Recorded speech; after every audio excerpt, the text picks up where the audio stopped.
What's going on, guys? This is John Zakari, and today I want to talk about the recent rumor that Pokemon Sun and Moon may be headed to the Nintendo Switch.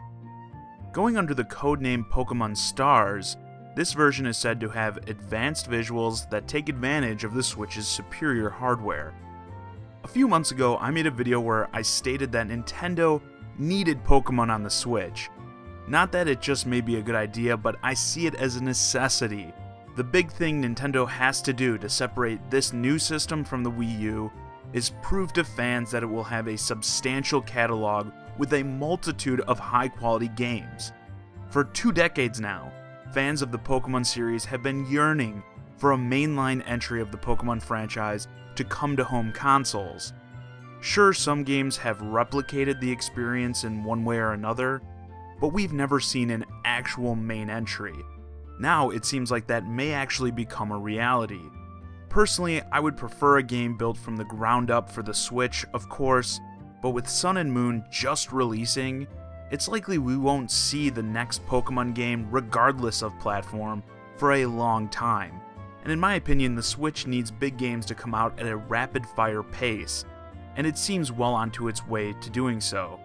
I mean, speculating myself on what this first year could look like, it sounds like we may be getting this Pokemon port, a new Mario title, The Legend of Zelda Breath of the Wild, as well as some Wii U ports or enhanced editions of games like Mario Kart 8 and Splatoon, if that initial Switch trailer is anything to go off of, and that's all within the first year.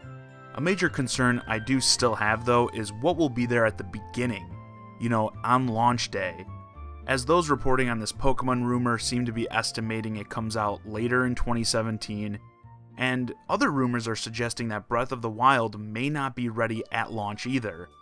As I've said in the past, Nintendo can't start another system with the whole, "Oh, just wait, the great games are coming, we promise." We need heavy hitters from day one. I do think the potential Wii U ports can help supplement this, but depending on how, quote, improved the graphics are for this possible Pokemon Sun and Moon port, I think that game actually has potential to be a system seller. So if that is happening, the sooner the better. Sure, I understand that Nintendo probably doesn't want to push a Pokemon port now because they want the 3DS version to sell, but from what I'm hearing, this new entry changes a lot in what has kind of become a stale formula. Coupling that with bringing it to a new console, and I think this could attract a lot of people who have signed off on Pokemon for the past few years.